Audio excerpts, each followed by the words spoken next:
Bonjour à tous, il est 15 h sur Télé Djibouti. Merci de nous rejoindre pour suivre avec nous cette édition dont tels sont les faits saillants. Poursuite de la tournée de la mer de Djibouti-Ville.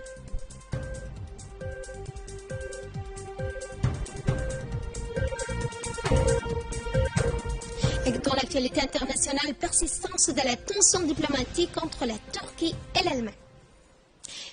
Bonjour, donc nous entamons cette édition. Le secrétaire d'État à la jeunesse et au sport, Hassan Mohamed Kamil, a reçu ce matin à son cabinet l'ambassadeur du Koweït à Djibouti, Youssouf Hussein Al-Qabandi. Les discussions entre les deux hommes ont porté essentiellement sur les voies et moyens de développer les relations entre les deux pays amis et frères dans le domaine de la jeunesse et des sports. Le Koweït a été sollicité pour la construction de nouveaux centres de développement communautaire, les CDC, une piscine olympique et l'octroi d'équipements sportifs.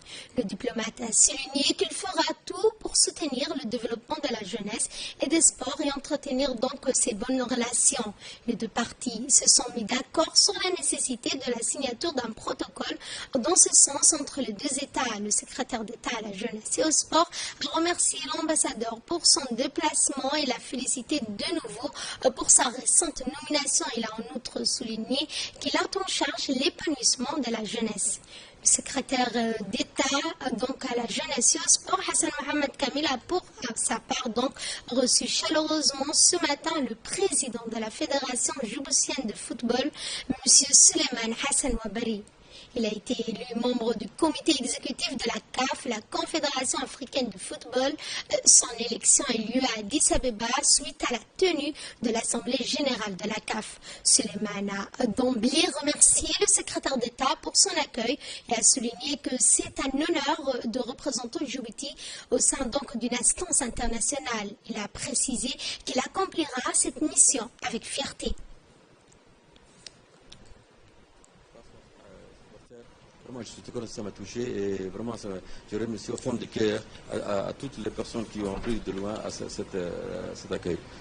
Je voulais informer aussi à tous les publics et à tous les Djiboutiens que Djibouti est un petit pays par la taille, mais elle est grande par sa dans sa diversité. Donc, moi, j'étais candidat contre des grands pays, Éthiopie, Soudan et le Rwanda.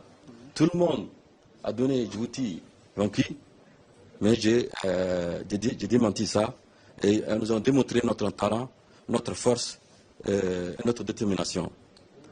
J'ai dédié cette victoire à la famille djiboutienne du football, à la famille sportive, au ministre des Sports, au président de la République, qui jamais, sans son soutien, n'a pu arriver à cette victoire. Comme vous avez vu, Djibouti, quand je l'ai dit en 2012, j'ai promis à l'ensemble de la population djiboutienne que j'ai ici le couleur djiboutien. Inch'Allah, on a fait au niveau de l'administration, au niveau de la politique. Aujourd'hui, nous avons gagné un plus grand instance de la CAF. Inch'Allah, nous allons démontrer aussi sur le terrain. Il nous reste quelques pays. Il faut que la population patiente, nous allons Inch'Allah gagner. Et je demande, en profitant de cette occasion, je demande à tous les Djiboutiens et Djiboutiennes de venir massivement au stade pour supporter l'équipe nationale. Parce que l'équipe nationale, c'est une affaire de tous. Ce n'est pas une affaire de la Fédération ou du ministère de la Jeunesse Sport. C'est une affaire de tous. Et je demande aussi à tous les sponsors d'être à côté. En sport, toujours deux événements ont lieu ces jours-ci dans le cadre du premier tour du match qualificatif pour la Coupe d'Afrique des Nations prévue en 2019 au Cameroun. Au Cannes 2019, un match est prévu mercredi prochain, donc 22 mars au Stade Goulette. Il opposera l'équipe nationale de foot à la formation du Sud-Soudan. Le coup d'envoi du match est prévu à 19 h. Outre le meeting international d'athlétisme aura lieu samedi 25 mars. Et poursuite donc de la tournée de Madame le maire de la ville de Djibouti pour la seconde journée consécutive. La maire de Djibouti-Ville, Madame Fatouma Awale Ousmane, a poursuivi ses prises de contact avec des différents services rattachés à la mairie de Djibouti. Le siège de la commune de Blos a constitué la première étape de son déplacement aujourd'hui. À son arrivée sur les lieux, elle a été accueillie par le nouveau président de la commune, Mohamed Omar Ismail, et ses proches collaborateurs ainsi que les notables représentants des quartiers alentours constituant la commune.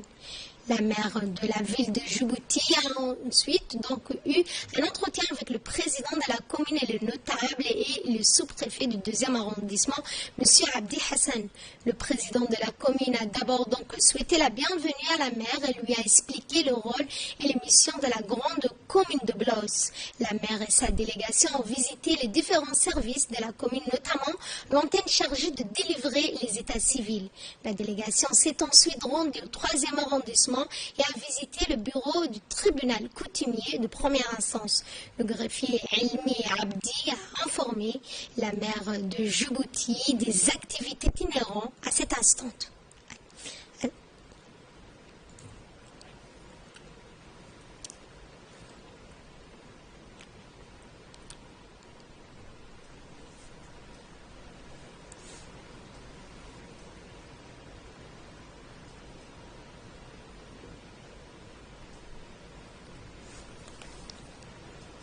Dans la foulée, la maire de Djibouti-Ville, Mme Fatouma Awal Ousmane, s'est rendue au siège de la bibliothèque municipale où elle a été accueillie par le chef de service, Mme Neema Seleban, et son staff.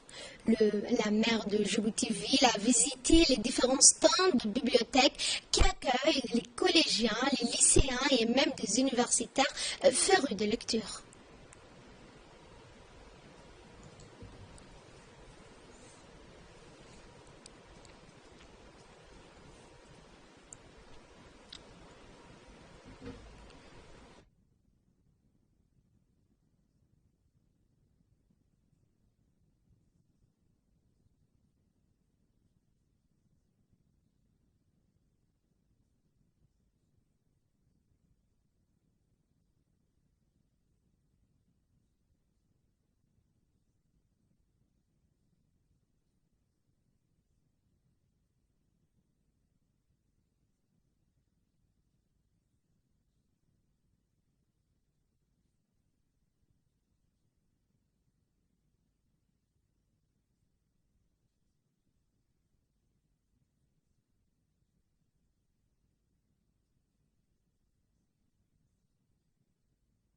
Évoquons à présent le dramatique fait divers survenu à Balbala où 3 personnes ont perdu la vie lorsqu'une maison mal construite et sans réelle fondation s'est écroulée lors de l'effondrement de la maison.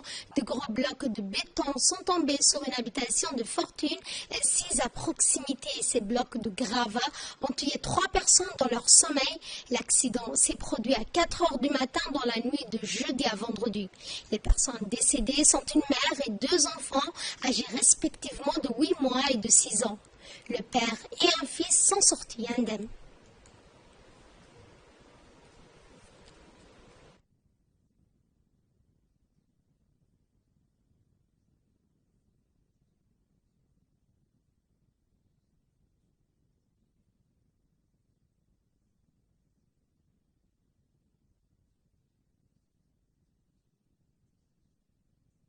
Le président de la commune de Balbala s'est déplacé pour constater de visu l'état de la situation et exprimer sa compassion à la famille endeuillée par ce drame.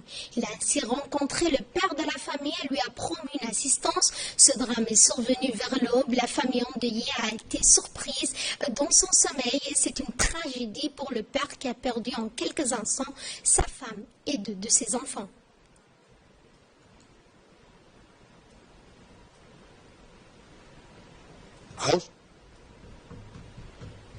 Également dans l'actualité donc de ce 15 heures, nous allons donc avec l'actualité internationale donc à Ankara. Pour commencer donc, passons avant l'actualité internationale, nous allons à Tadjoura. Des opérations de soins et de consultations des spécialistes se sont poursuivies pour la 3e journée consécutive. La population de Tadjoura s'est rendue massivement au centre hospitalier de Tadjoura pour profiter des soins gratuits et de consultations de spécialistes. Au total, pas moins d'une quinzaine de spécialités médicales et ces soins préventifs seront prodigués en ophtalmologie, stomatologie, oréelle, pédiatrie, pneumologie, gynécologie, en chirurgie viscérale pour le dépistage du cancer de sein et de l'utérus par le prélèvement de flottis cervicaux, en dermatologie, rhumatologie et enfin la médecine générale.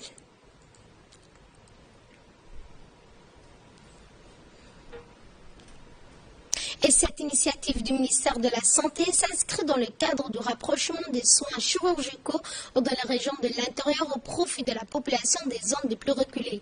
Pour plus de précision, écoutons l'intervention d'un médecin. Nous sommes le premier jour des opérations dans le cadre de la caravane du ministère de la Santé. Cette journée opératoire ophtalmologique uniquement concerne en grande partie la chirurgie de la cataracte. Aujourd'hui, il y a 23 personnes sont en programme pour l'opération. Les opérations vont se poursuivre jusqu'à jeudi et nous comptons opérer une vingtaine de personnes par jour. En tout, on a un programme plus de 60 malades à opérer de cataracte. Sachant que la cataracte est liée au vieillissement, donc on appelle ça une cataracte sénile, qui est en rapport avec l'âge et le vieillissement.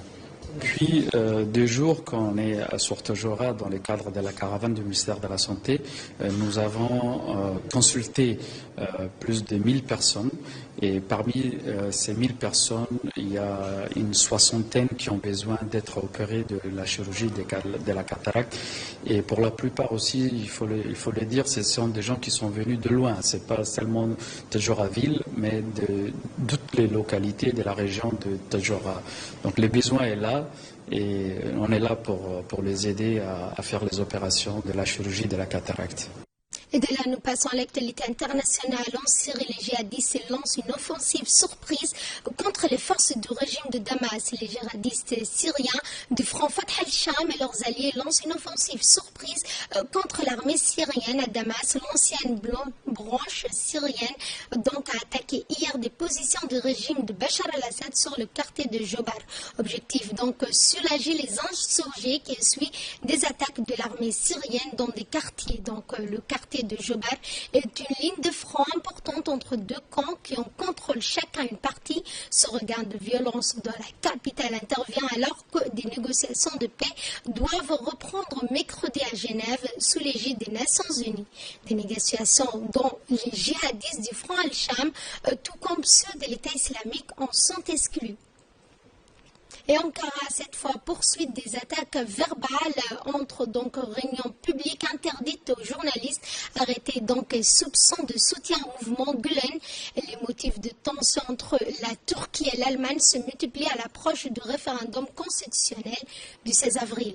L'escalade donc verbale du gouvernement turc à l'égard des Allemands se poursuit. Le président Recep Tayyip Erdogan s'est félicité hier lors d'un discours devant une fondation islamique à Istanbul de l'arrestation fin février du journaliste turco-allemand correspondant du magazine et qu'il accuse d'être un agent terroriste. Autre motif de mécontentement, Erdogan, la manifestation du Nouvel An turc qui a rassemblé samedi à Francfort plus de 30 000 personnes au cours de laquelle ont été donc brandis des drapeaux du Parti des travailleurs du Kurdistan, le PKK. Or, ce parti considéré comme une organisation terroriste y est interdit, de même d'ailleurs que dans l'ensemble de l'Union européenne. Le porte-parole du chef de l'État, Ibrahim Kalin, a dans le même temps dénoncé qu'il est, selon lui, emparé de l'Europe. Plusieurs réunions publiques destinées à la diaspora turque en vue du référendum constitutionnel prévu le 16 avril prochain en Turquie ont été interdites ces dernières semaines en Europe. Et pour finir, plus de 7000 manifestants à Paris contre les violences policières. Un mois et demi après l'affaire Théo, quelques milliers de personnes ont manifesté à Paris hier contre des violences policières. L'appel d'une douzaine de familles de victimes, une marche ternie par quelques échauffourées en fin de cortège. Derrière des banderoles, justice et dignité, stop à l'impunité policière, flanquée de portraits dessinés des 13 personnes présentées comme des victimes de la violence policière. Parmi les slogans les plus scandés, Ziad Bouma, Théo et Adama. On n'oublie pas, donc on ne pardonne pas, pas de justice, pas de paix, police partout, justice nulle part ou encore urgence. La police assassine en toute impunité. l'impunité. C'est la deuxième fois qu'une telle marche à l'initiative des familles des victimes est organisée dans la capitale en octobre 2015 entre 3 500 et 10 000 personnes et s'était rassemblées. La manifestation d'hier donc survient quelques semaines après le viol présumé du jeune Théo. Voilà, c'est tout pour cette édition. Merci de l'avoir suivi. Dans quelques instants, le focus.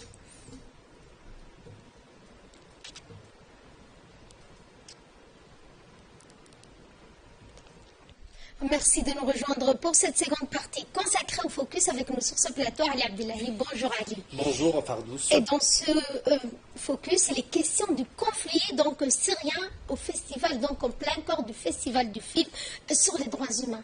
Effectivement, donc ce conflit s'est invité dans ce festival de Genève, donc pour sa 4e édition. Pour être clair, le Grand Prix de Genève est décerné au documentaire du réalisateur danois, un certain Andreas Dalsgaard, et de la Syrienne, donc Obeda Zitoun, le documentaire intitulé The War Show, déjà primé donc à Venise, en Italie. On y voit donc Obeda Zitoun, présentatrice radio, et ses amis manifester sur fond de printemps arabe en 2011, mais peu à peu, Fardous, l'euphorie laisse place à l'horreur que l'on connaît aujourd'hui, avec ces milliers de déplacés, des femmes exterminées, des enfants aussi, la moitié donc des gens que nous avons suivis qui n'ont pas survécu au conflit syrien, ils ne sont pas ici aujourd'hui parce que leurs droits n'ont pas été respectés. C'est ce qu'a indiqué le réalisateur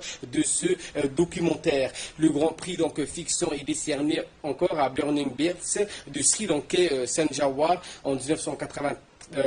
Rappelons-le, en pleine guerre civile, il retrace le parcours d'une veuve et de son combat quotidien pour élever donc ses 8 enfants. Merci Ali pour ces précisions. Rappelons donc que la Syrie, les prochaines négociations de paix, ce sera mercredi prochain à Genève. Effectivement. Merci de votre attention. Merci à vous de nous avoir suivis. Et très bon après-midi sur Télé Djibouti.